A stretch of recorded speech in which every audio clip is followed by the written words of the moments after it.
اللہ تبارک و تعالیٰ نے اہل ایمان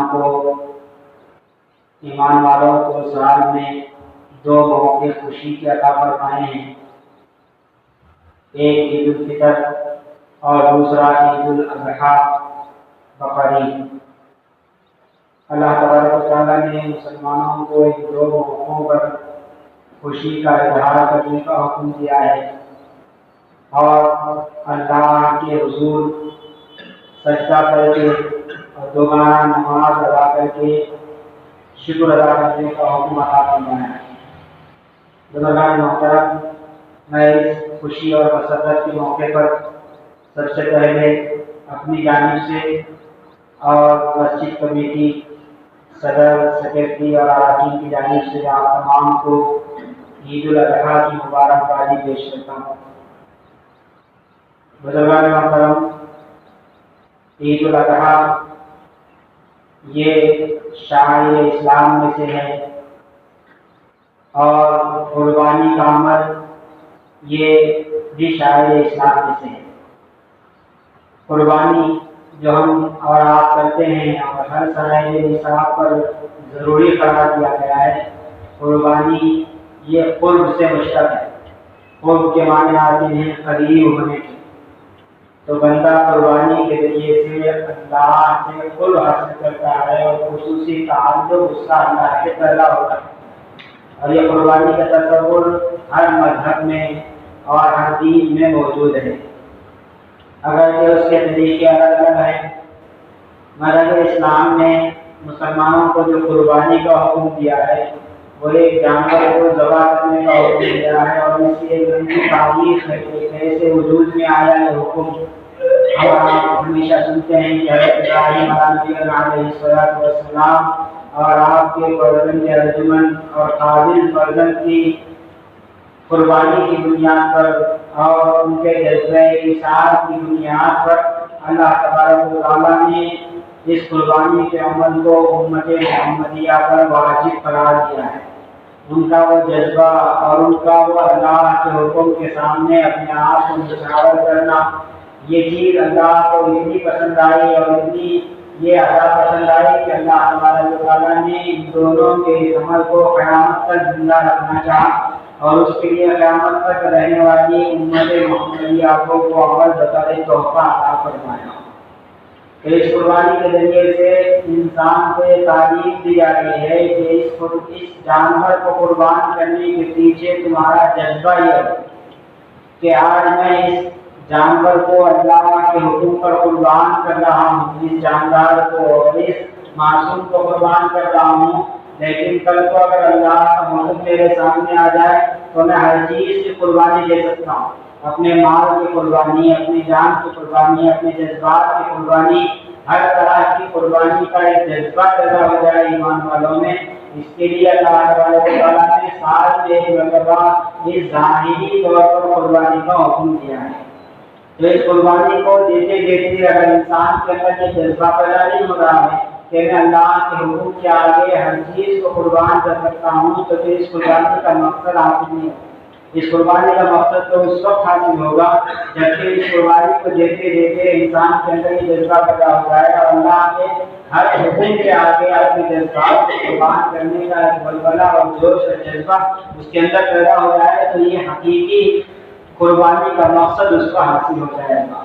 اور اس کے آگے اس قربانی کے سامنے اپنے عقل کے گھوڑے نہیں دوڑانا ہے کہ اس جانور کو قربان کرنے سے کیا فائدہ، اس کے خون کو بہانے سے کیا فائدہ اور اس کے گوشت کو تقسیم کرنے سے کیا فائدہ۔ اگر اسی قیمت کو اگر غربا میں تقسیم کر دیا جائے تو ان کا بڑا فائدہ ہو جائے گا۔ لاکھوں اربوں کے جو مسلمان قربانی پر لگاتے ہیں اگر وہی پیسہ غریبوں میں تقسیم کر دیا جائے تو ان کا اور زیادہ فائدہ ہوگا۔ یہ ہمیں دیکھنا نہیں ہے، اس واسطے کہ اسلام نام ہے ماننے کا، اسلام نام ہے تسلیم کرنے کا اور سر تسلیم خم کرنے کا، اپنے سر کو جھکانے کا اور اس سر کو جھکانے کا جس سر کے اندر عقل ہے، اور اس عقل کو دوڑانے کی کوئی ضرورت نہیں ہے کہ اسلام نے جیسے کام کا حکم کیا ہے اور جس کام کا جیسے حکم کیا ہے ویسے عمل کرنا ہے، اس میں اپنے عقل کے گھوڑے نہیں دوڑانا ہے، اور اللہ نے حکم دے دیا کہ تمہیں جانور کی قربانی کرنا ہے تو بس وہاں پر جانور ہی کی قربانی ہوگی۔ اس کے علاوہ کوئی اور اس سے متبادل عمل نہیں ہوگا، وہ اللہ کے نزدیک مقبول نہیں ہوگا بلکہ وہ عمل مردود ہوگا۔ اس واسطے کی شریعت اور دین اور اسلام کی ایسی چیزیں ہیں جو عمل میں ڈالنے سے بہت آگے کا درجہ رکھتی ہے کہ گزر جا عقل سے آگے، کہ یہ نور چڑھا کے رہا ہے، منزل نہیں ہے۔ یہ جو اللہ نے عقل دی ہے اور سمجھ دی ہے اور صلاحیت دی ہے انسان کو، وہ صلاحیت صرف اور صرف ایسے ہے جیسے کہ منزل تک پہنچنے سے پہلے جو چراغیں لگی ہوئی ہے اور جو روشنی کا انتظام ہوتا ہے، جس روشنی سے وہ فائدہ اٹھا کر وہ منزل مقصود تک پہنچتا ہے، بس یہ لالٹین اور یہ چراغ اور یہ روشنی کا جو انتظام ہے، بس اتنی حیثیت اس عقل کی ہے کہ اس عقل کی روشنی میں انسان کو اس حقیقی منزل تک پہنچنا ہے جو اس کا اصل مقصد ہے۔ اگر وہ اسی چراغ راہ کو اور روشنی کو اگر وہ منزل سمجھ لیتا ہے تو پھر وہ عقل مند انسان نہیں کہلائے گا۔ اسی کو علامہ اقبال نے اس انداز سے بیان فرمایا کہ گزر جا عقل سے آگے، تو یہ نور چراغ راہ منزل نہیں ہے۔ بہرحال ایک اہم بات تو یہ عرض ہے۔ دوسری اہم بات یہ ہے کہ قربانی ہم لوگ دے رہے ہیں اور اس قربانی کے اندر ہمیں خوب دلچسپی کے ساتھ اور انتہائی چستی کے ساتھ جانور کو تلاش کرنے میں ہم لوگ محنت کرتے ہیں، وہ بہت ضروری ہے۔ اور جانور اچھے سے اچھا فرما سے فرما ہو اور ایسا جانور ہو کہ جو قیامت میں جیسے کہ محمد رسول اللہ صلی اللہ علیہ وسلم نے ارشاد فرمایا کہ یہ قربانی کے جانور کل قیامت میں انسان کی مدد کریں گے اور جنت میں لے جانے کا اس کو ذریعہ بنیں گے۔ اس واسطے اچھے سے اچھے جانور کا انتخاب کرنا ہے اور خصوصیت کے ساتھ مشترکہ قربانی میں جو حضرات حصہ لیتے ہیں انہیں بہت زیادہ اہتمام کرنے کی ضرورت ہے کہ کیسے جانور ذبح کیے جا رہے ہیں۔ کہیں ایسا تو نہیں کہ ایک قسم کے جانور بتائے جا رہے ہیں اور قربانی کے وقت میں دوسرے قسم کے جانور ذبح کیے جا رہے ہیں، اس کا اہتمام کرنا ہے۔ تیسری بات یہ ہے کہ یہ جو مساجد میں نمازوں کا جو اہتمام کیا جا رہا ہے وہ اہتمام کمزوروں کے لیے، بوڑھوں کے لیے اور معذوروں کے لیے کیا جا رہا ہے۔ اصل شریعت کے اندر حکم یہ ہے کہ عیدگاہ میں سال میں 2 مرتبہ جمع ہو جائے اور سارے کے سارے علاقے کے مسلمان جمع ہو کر اپنی میجورٹی کو اور اپنی قوت کو بتائے، اس کا اظہار کریں اور ایک دوسرے سے ان کا تعارف ہو، ایک دوسرے سے میل ملاپ ہو، جمعہ کے دن محلے والے مل جائیں اور عیدین کے دن پورے گاؤں مل جائے۔ اس سے یہ اصل حکم ہے اور محمد رسول اللہ صلی اللہ علیہ وسلم کا زندگی بھر کا طریقہ یہ رہا ہے کہ آپ نے عیدگاہ میں نماز ادا کیا ہے۔ اس واسطے عیدگاہ میں نماز ادا کرنے کا ہم اہتمام کریں اور اس سنت کو ترک کرنے سے اور ترک کرنے کے گناہ سے ہم بچنے کا بھی اہتمام کریں۔ چوتھی اور آخری بات یہ ہے کہ اس خوشی کے موقع پر اور اس اہم موقع پر، عید کے موقع پر، ہم اپنے برادران وطن کا بھی خیال رکھیں۔ کہیں ایسا نہ ہو کہ ہم اپنے جوش میں اور اپنی دھن میں قربانی کر رہے ہیں اور اس سے بعض چیزوں کا اہتمام نہیں کر رہے ہیں جن کی وجہ سے ہمارے اپنے برادران وطن کو تکلیف ہو رہی ہے، تو بالکل یہ نامناسب بات ہے۔ اس واسطے کہ قربانی کرنے کا حکم یہ واجب حکم ہے اور دوسروں کو تکلیف دینا اسلام میں حرام قرار دیا گیا ہے۔ ایک واجب عمل کو کرنے کے لیے ہم حرام کاری کا ہم پر اتر آئیں گے، یہ بالکل مناسب بات نہیں ہے۔ اس واسطے اس میں سب سے زیادہ اہتمام اس بات کا کرنا ہے کہ اس طرح کی ہماری قربانی کی تصاویر ہو، ویڈیو ہو، پہلے تو بتانا ہی نہیں چاہیے کہ کوئی ضرورت ہی نہیں ہے کہ ہماری قربانی زندہ ہے اور اللہ کو راضی کرنے کے لیے، اور اللہ کے پاس نہ ہمارا گوشت پہنچتا ہے نہ ہماری قربانی کا خون پہنچتا ہے، بلکہ وہاں تو ہمارا اخلاص پہنچتا ہے، خلوص سے قربانی کر کے اللہ کا قرب حاصل کرنے کا یہ موقع ہے۔ اس موقع پر اس طرح کی کوئی حرکت نہیں ہونی چاہیے اور اگر ہو جائے تو پھر اس کو سوشل میڈیا پر ہمیں شیئر نہیں کرنا چاہیے، اس سے اعتراض کرنا چاہیے اور دوسرا اس بات کا اہتمام کرنا چاہیے کہ ان چیزوں سے صفائی ستھرائی کا خاص خیال رکھے کہ ایسا نہ ہو کہ ہمارے تھوڑے سے اس غفلت کی وجہ سے اور تھوڑے سے خوشی میں مست ہونے کی وجہ سے دوسروں کو تکلیف نہ پہنچے۔ اس واسطے ہم ایسے ملک میں رہتے ہیں اور حالات بھی اس بات کا شدید تقاضا کرتے ہیں کہ ہمیں اپنے خوشی کے موقع پر آپس سے باہر نہیں ہونا چاہیے اور اپنے حدود میں رہ کر اپنی عید کو اٹھانا چاہیے، اپنی خوشی کا اظہار کرنا چاہیے۔ اس واسطے اللہ تبارک و تعالیٰ نے یہ حکم دیا ہے اور صاف طور پر اعلان بھی فرما دیا ہے کہ ہمارے پاس تمہارا خون اور گوشت نہیں پہنچتا بلکہ تمہارا اخلاص پہنچتا ہے۔ اس واسطے سب سے اہم بات یہ ہے کہ اس قربانی میں اپنے آپ کو اخلاص پر رکھنے کا پورا اہتمام کرے، دکھلاوے کا کوئی شائبہ تک ہماری قربانی کے اندر داخل نہ ہو۔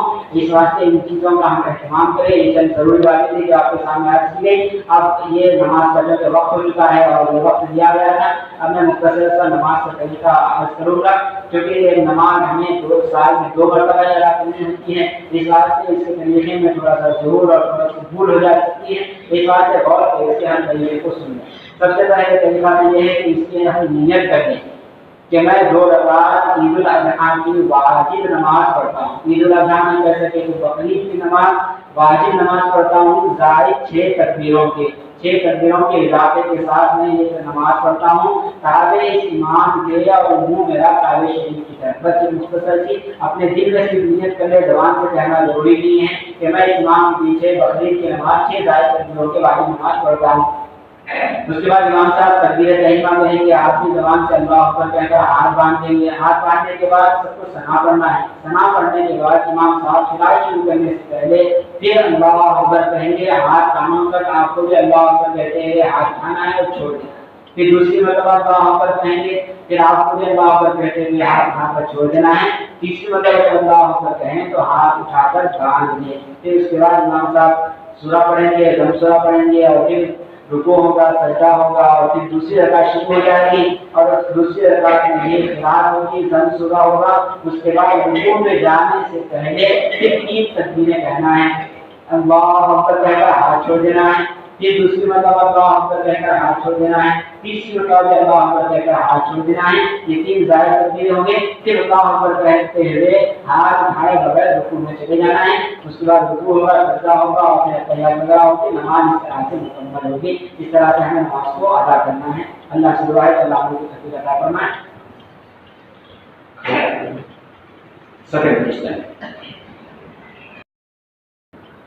اللہ اکبر اللہ اکبر لا الہ الا اللہ اللہ اکبر وللہ الحمد سبحان من برأنا وعنهم بالإحسان وخص المسلمين منهم بنعمة الآخرة ودخول الجنان الله أكبر لا إله إلا الله الله أكبر ولله الحمد سبحان من بعث إليه رسولا من أنفسهم يهديه إلى مقامات الإرفان وعلمهم على لسان الشرائع والحكم والقرآن الله أكبر لا إله إلا الله الله أكبر ولله الحمد سبحان من فضله وأمته ودينه على سائر الأمم والأديان ورفع عنهم الإسراء والأغلال والمجد وسخرهم عن نفس الأوثان الله أكبر لا إله إلا الله أكبر ولله الحمد سبحان من وعد المصلحين بكل شعرة حسنة من فضل والامتنان وجعل لإراق الدم يوم النحر أحب الأعمال فإنه فوق الأرض يقع من الله مكان الله أكبر لا إله إلا الله أكبر ولله الحمد سبحان من لا تحصي نعمه وإنسان غاية جوده كل إنسان وكان في كل شعرة من شعوره ألف قمر وفي كل أقم ألف لسان الله أكبر لا إله إلا الله أكبر ولله الحمد وأشهد أن لا إله إلا الله وحده لا شريك له شهادة خالصة من الإيمان وأشهد أن سيدنا محمدا عبده ورسوله أفضل من بعث بالحجج والفرقان صلى الله عليه وعلى آله وأصحابه ما استدار الزمان وتعاقب الملوات أما بعد فإني أوصيكم بتقوى الله وأحذركم معصية الله وأذكركم ما كان فيه أنبياء الله على الأموال والأنفس بطاعة الله أكبر لا إله إلا الله أكبر ولله الحمد روي أن سيدنا إبراهيم على نبينا وعليه أفضل الصلوات التسليم. آتاه في منامه آت من رب العالمين فأمره أن يتقرب إلى الله بكل أحب ما عنده، ثم رضى بأمره يوم التلبية، ثم عرفه يوم عرفه أن المراد دفع ولده وأن يتولى ذلك بيده، فانتهى إلى أمر ربه والبحث برضوانه نار قلبه، وخرج في بنه إسماعيل عليه الصلاة والله الجليل إلى حد أمره. وأبى إبراهيم إلا الإلقاء بحكم القضاء حتى إذا دله بالجبين وأخذ الشكرة بالجميل وأعرض بها إلى نحله معلنا بحمد الله وشكره، وتبشش ووقع السكين على قبره ولم تنازعه محبة ولده، بجت الملائكة له عن الدعاء وعدت الوحش له ما له في السماء. فلما ولده الله ذلك على صدق النية وقوة صدره عند حلول البلية ناداه يا إبراهيم قد صدقت الرؤيا إنا كذلك نجزي المحسنين إن هذا هو البلاء المبين. وأتاه جبريل عليه السلام بالفدية وعمد إليها بالمدية فنحرها ولها بسم الله وتكبير عليها إحلاءها، فأرضاه الله تعالى في ذلك فليتنافس المتنافسون. فقد قال الله عز وجل لن تنالوا البر حتى تنفقوا مما تحبون. عباد الله إن أحسن الكلام وأبلغ الكلام كلام الله الملك العزيز العلام. إن أولى الناس بإبراهيم الذين اتبعوا هذا النبي والذين آمنوا والله ولي المؤمنين. بارك الله لنا ولكم في الآية والذكر الحكيم. إنه تعالى جبار كريم ملك بر رحيم رب حليم.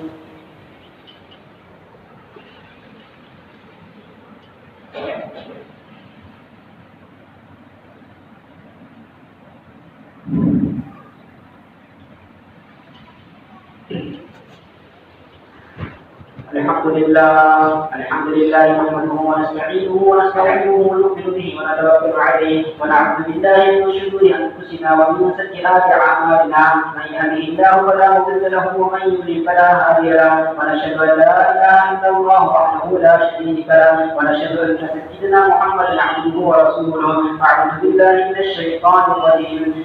ان الله وملائكته يصلون على النبي يا ايها الذين امنوا صلوا عليه وسلموا تسليما. اللهم صل على محمد وعلى ال محمد في عدد من صلى وصام، وصل على محمد وعلى ال محمد في عدد من قعد وقام، وصلى الله عليه وعلى جميع الانبياء والمرسلين والملائكه المقربين والخلفاء الراشدين، خصوصا على خير البشر بعد الانبياء التحقيق امير المؤمنين ابي بكر الصديق رضي الله تعالى عنه، وعلى كرسي المنبر والمحراب امير المؤمنين عمر بن الخطاب رضي الله تعالى عنه، وعلى كامل الحياه الايمان امير المؤمنين عثمان بن عفان رضي الله تعالى عنه، وعلى مذهب العجائب والغرائب امير المؤمنين علي بن ابي طالب كرم الله وجهه، وعن الامام سعيد الشهيدين ابي محمد الحسن بن عبد الله بن حسين رضي الله تعالى عنهما، وعلى امهما سيدة النساء فاطمة الطاهرة رضي الله تعالى عنها، وعلى عميه المكرمين بين الناس ابي عمارة الهمزة وابي الفضل العباس